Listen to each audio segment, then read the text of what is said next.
They call me Marco the Magnificent. Not that there's much magnificent about me anymore, just a worn-out lion tamer, stinking of sweat and sawdust, with more scars than stories left to tell. But tonight something changed. It started after the last show, when the crowd had long dispersed and the scent of popcorn still lingered in the air like a ghost. I was walking past the trapeze tent on my way back to the animal cages, tired and half listening to the creak of ropes in the wind. That's when I heard it, voices, raised and sharp, followed by a dull thud. Curiosity or maybe stupidity got the better of me. I crept behind the canvas flap, heart pounding. That's when I saw him. Claude, our so-called gentleman of knives, was hunched over two figures sprawled on the ground.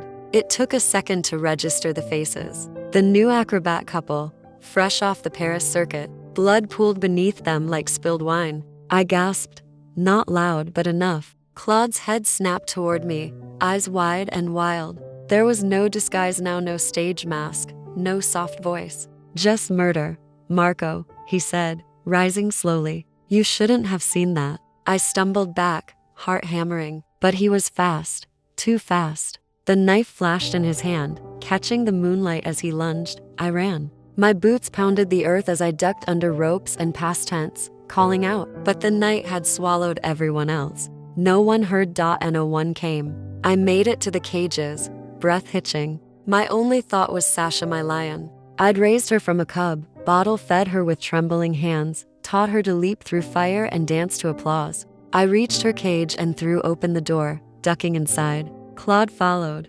Cornered yourself, Marco, he said, blade gleaming. Poor choice. I backed up until the bars dug into my spine. Sasha stood just behind me, her massive form a shadow in the dark. Claude advanced slowly, savoring it. You think she'll save you? He scoffed.